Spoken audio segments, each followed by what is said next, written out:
आनंद की खोज में,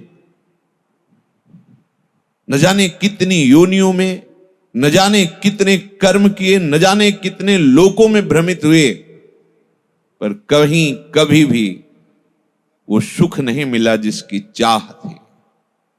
आह, पर आज जब उसे सुख सिंधु प्रभु के चरणों को धोने का सौभाग्य, स्पर्श करने का सौभाग्य, दर्शन का, तो अति आनंद उमगी अनुरागा।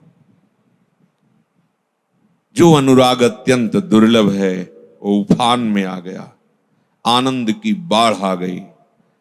अब प्रभु कुछ देना भी चाहे तो उपासक इस स्थिति को जो प्राप्त हो गया है, भली भांति कामनाओं का त्याग हो जाता है। अर्थात प्रभु के देने पर भी दीयमानम न ग्रहणंती, वो नहीं लेता, नहीं चाहिए, जो चाहिए था आप समझ में आ गया, मिल गया, वो स्थान मिल गया, अब कछु नाथ न चाहिए। औरों की तो बात क्या, वो अपने आराध्य देव से भी कोई चाह नहीं करता।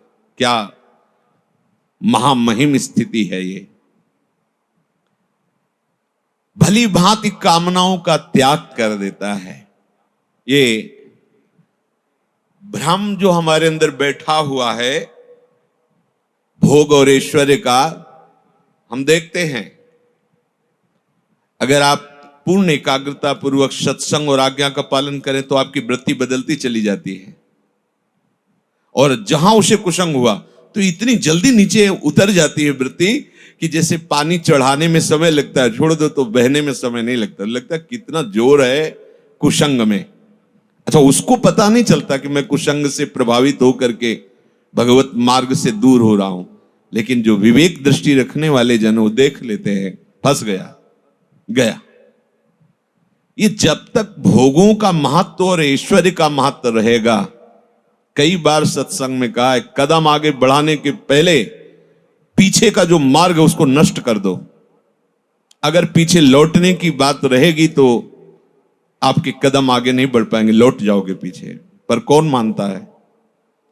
अगर भगवत प्रेम प्राप्त करना है तो पीछे का मार्ग बंद कर दो। तुम्हारे लिए कोई ठौर नहीं होनी चाहिए, तुम्हारे लिए कोई और नहीं होना चाहिए। अब आप सह जाओगे। अब जब आपके ऊपर माया का प्रतिकूल प्रकोप होगा तो आप मुस्कुरा के सह जाओगे कि कोई ठौर नहीं, अब कोई और नहीं।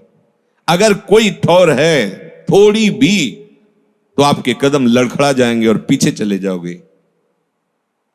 अर्जयित्वा खिलानर्थान भोगानाप्नोति पुष्कलान नहि सर्व परित्याग मंतरेण सुखी भवेत्। कोई जगत के समस्त भोग पदार्थ एकत्रित कर ले, उपार्जन कर ले, अधिक से अधिक ऐश्वर्य एकत्रित कर ले, खूब भोगों को भोगे, परंतु कभी सुखी नहीं हो सकता, कभी सुखी नहीं हो सकता। बहुत इतिहास साक्षी है, जो ग्रंथों का अवलोकन किया जाता है, चरित्रों को पढ़ा जाता है, वो सत्य है। उन महापुरुषों का अनुभव देखो, कहां कहां कैसे कैसे भोगों के लिए भ्रमित हुए, और जब कृपा हुई, विवेक हुआ, तो ऐसे तिनके के समान समस्त भोगों का त्याग कर दिया। कह रहे हैं अगर सुखी होना है तो त्याग करना होगा, भोग नहीं। सर्व परित्याग मंतरेण सुखी भवेत। सर्वस्व त्याग के बाद ही परमात्मा सुख का अनुभव होता है। ये जो अहम में तुम सुख का अनुभव ले रहे हो कि मित्र मेरे पास ये भ्रम है, ये जड़ है, ये जड़ता है, मूढ़ता है। ये तुम्हारा बल नहीं है जिसमें तुम सुखी भावना कर रहे हो। जिसको तुम बल मान रहे हो वही तुम्हें निर्बल कर रहा है। जिसका अभिमान करके तुम स्वामी बन रहे हो वही तुम्हें दास बना रहा है। देख लो ना, अपनी मूढ़ता को पहचानिए। जिस भोग के तुम भोक्ता बनते हो, भोग के तुम स्वामी नहीं होते, उस भोग के तुम दास होते हो, गुलाम होते हो उस भोग के। यद्यपि सर्वतंत्र स्वतंत्र प्रभु का अंश सर्वतंत्र स्वतंत्र है, उस पर किसी का शासन नहीं, भगवान का भी शासन नहीं। जो स्वरूप है किसी का शासन नहीं, क्योंकि जो पूर्ण होता है उसमें किसी का शासन नहीं होता। जो आत्मा है, जो अपना स्वरूप है, वो पूर्ण है, कोई शासन किसी का नहीं। तभी तो नैनम छिन्नन्ति शस्त्राणि नैनम दहति पावकः न चैनम क्लेदयन्त्यापो न शोष्यति मारुता। ये अजर अमर दुख रहित अशोष्य अक्लेद्य अदा है, किसका शासन? क्यों? क्योंकि वो भगवत स्वरूप ही है, जो अपना स्वरूप है। सच्ची मानिए, जिस दिन तुम लौटोगे अपनी तरफ, भगवान यहां कह रहे हैं अपने आप से, अपने आप में संतुष्ट रहता है, समस्त कामनाओं का भली भांति त्याग कर देता है। आप जब अपने घर में लौटोगे ना, तो आप देखोगे इतना आनंद समुद्र है कि बाहर जाने की जरूरत ही नहीं। अपना घर अपना स्वरूप है।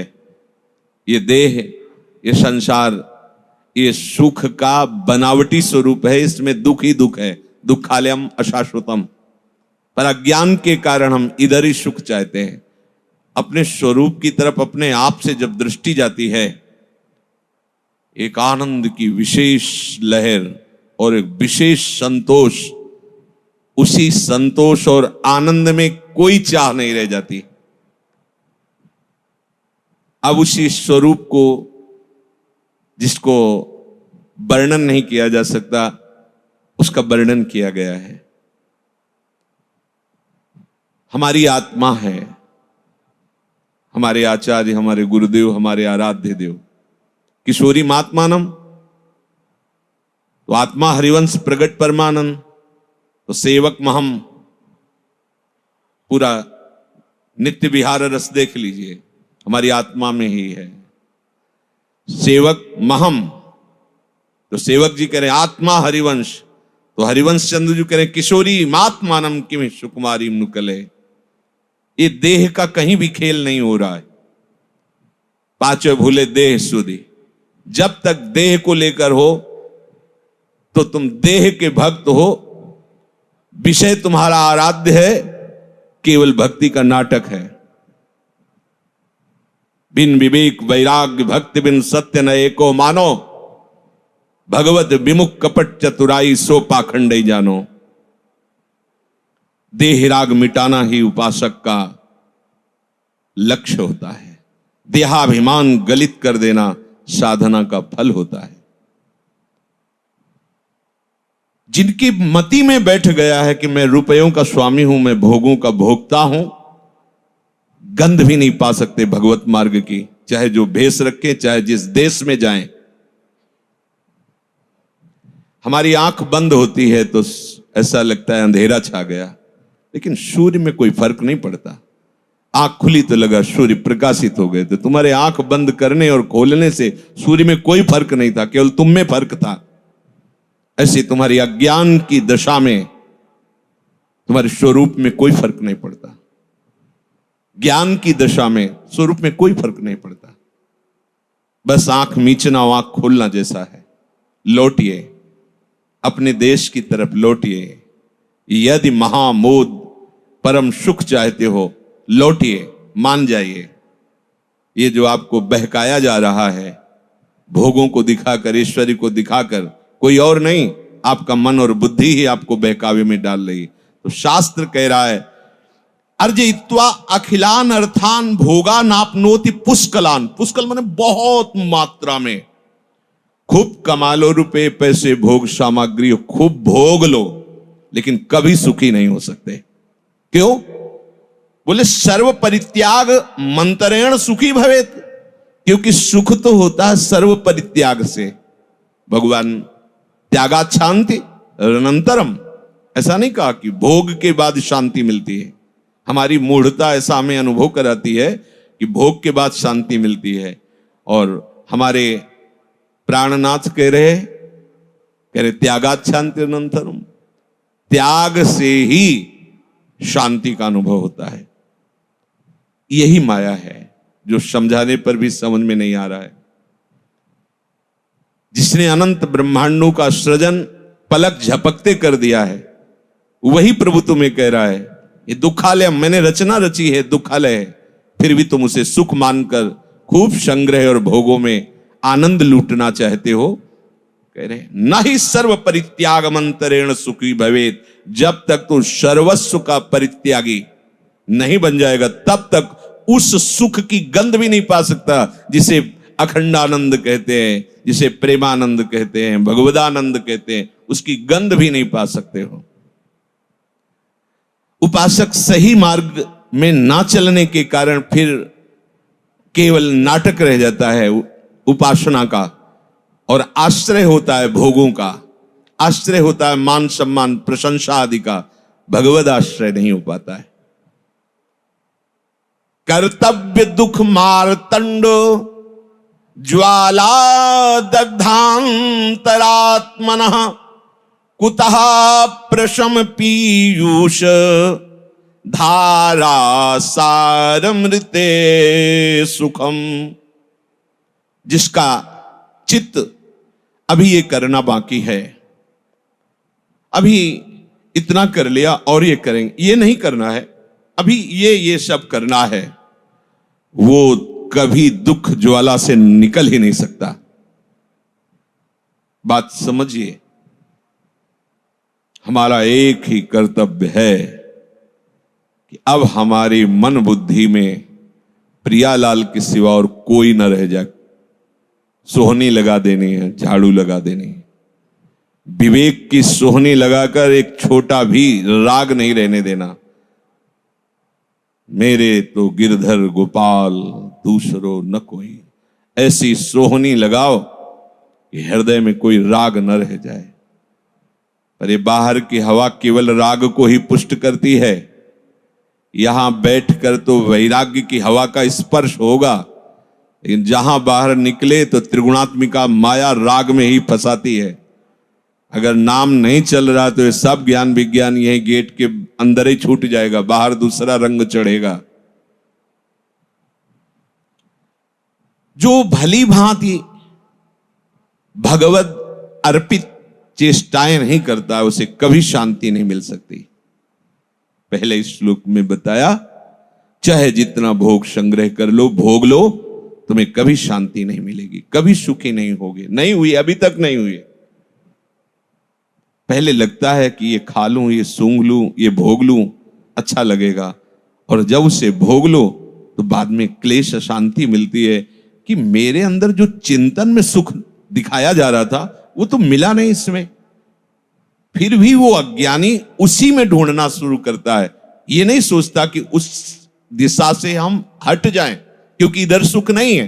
प्रभु कह रहे हैं और हमारा मन भी कह रहा है, जो हमें विषयों में फंसा रहा है, वही अनुभव बता रहा है कि जो मैं भोग के पहले चिंतन कर रहा था, उस चिंतन में जो सुख दिखा करके मुझे भोग में लगाया गया, भोग के बाद तो क्लेश ही मिला, वो सुख तो मिला नहीं, तो हमें वो दिशा छोड़ देनी चाहिए। पर अज्ञानी उसी दिशा को और खोजते खोजते इतना दूर प्रभु से निकल जाता है कि उसे प्रभु दूर देश की बात लगते हैं, जो अपने हृदय हैं, अपने प्राण हैं, अपने जीवन हैं।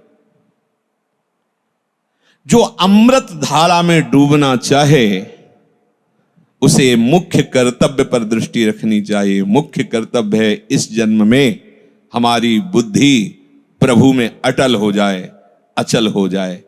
कोई भी भय या कोई भी प्रलोभन मुझे अपने आराध्य देव से अलग न कर पावे। भवोयम भावना मात्र आहा न किंचित परमार्थतः नास्त्य भावः स्वभावानां भावा भाव विभाविनां। संसार तुम्हारी भावना में है ही नहीं। बिल्कुल सच्ची बात है।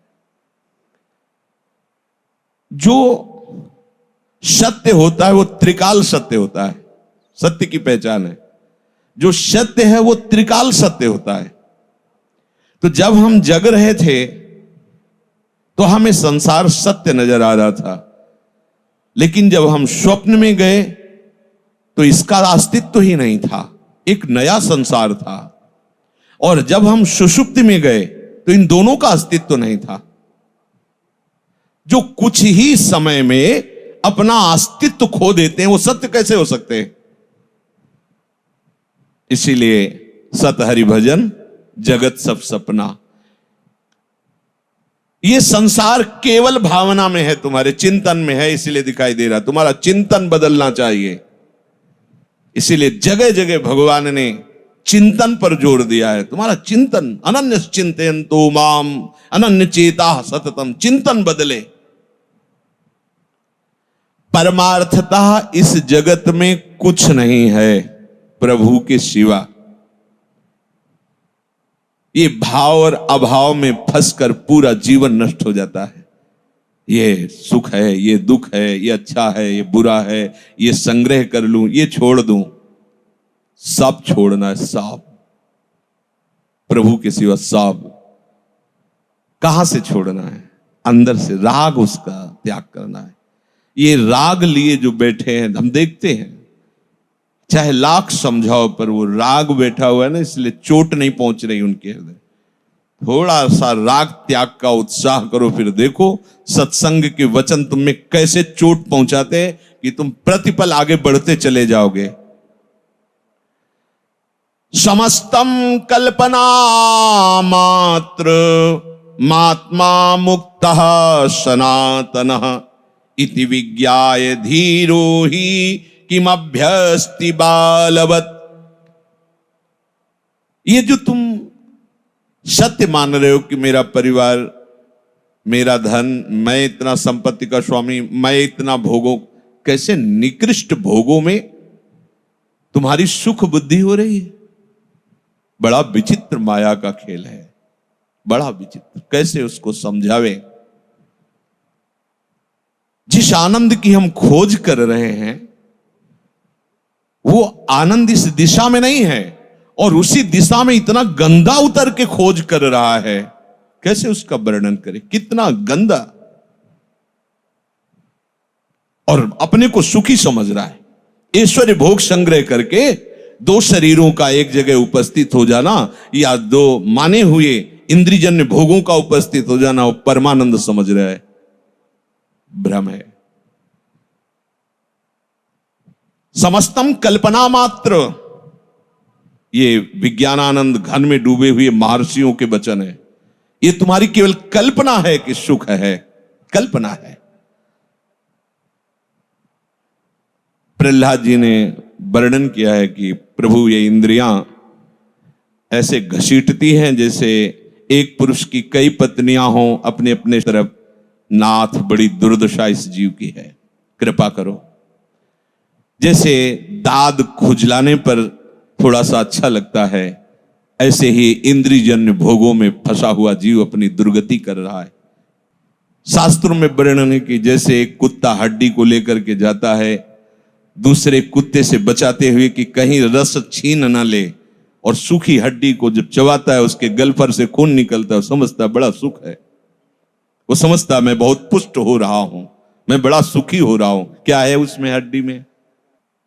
शास्त्र में जो लिखा है अगर आप सिद्धांत से चलोगे तो समझ में आएगा, नहीं बिल्कुल समझ में नहीं आएगा। ये दिव्य है। संत जो बोल रहे हैं उनकी बात मान लो तो परमार्थ का मार्ग खुल जाएगा, नहीं बिल्कुल नहीं खुलेगा। घूम घूम के उसी में भूल भुलैया में जाओगे। और सदगुरुदेव जो आज्ञा कर दें उस पर कभी भी अनुमति मत लीजिए। आज्ञा में अनुमति की गुंजाइश नहीं होती है कि आपने कहा कि इतने बजे उठना है, तो अगर इतने बजे उठे तो चलेगा, और अगर वो हां कहने शुरू कर दिए तो आप गिर गए। ध्यान रखना, आज्ञा के बाद कोई अनुमति की गुंजाइश नहीं होती। और बड़ा चतुर है मायाकृत अंतःकरण। वो गुरुदेव से अब तो शरीर की अवस्था नहीं कि हम 4 बजे उठ पावें, और जब अवस्था थी तब मति नहीं थी उठने की, क्योंकि भोगों में रती थी। और सत्संग का सार यही तो है कि राधा राधा रटना है। तो रट लेते अभी तक। ये मन बुद्धि धोखेबाज तुम्हें फिर धोखा दे रहे हैं, फिर तुम्हारा पतन होगा, क्योंकि वो तुम्हें ऐसे संस्कारों से पहले बांधे हुए है। आप एक बात अच्छे से समझ लीजिए, ये जो हम हृदय की पीड़ा भरी बात कह रहे हैं, अभी आपकी वो शरणागति नहीं हुई जो आपके अनंत जन्मों के संचित कर्म को भस्म कर दे, क्रियाण को निष्फल कर दे और प्रारब्ध को निष्प्रभावित कर दे और भगवत प्राप्ति करा दे। आगे बढ़ो, वो रेखा पार होनी पड़ेगी। जहां दुखालय समाप्त होता है वहां से शरणागति की पुष्टता होती है। अभी तो दुखालय में फंसे हुए, ये देह के भोग, देह के संबंधी माना हुआ ऐश्वर्य संपत्ति, ये दुख है। दुख असली बात समझ लीजिए। व्यवहार में तो सब वैसे ही बर्ताव होता है, लेकिन एक निर्लिप्त है और एक लिप्त है। वो बाहर से नहीं दिखाई देगा। ऐसा नहीं कि बाहर से दिगंबर है तो निर्लिप्त है, नहीं, वो आंतरिक स्थिति होती है। यहां स्थित प्रज्ञ की बात कर रहे हैं। सर्व कामान, समस्त कामना प्रजाति त्याग कर दिया है।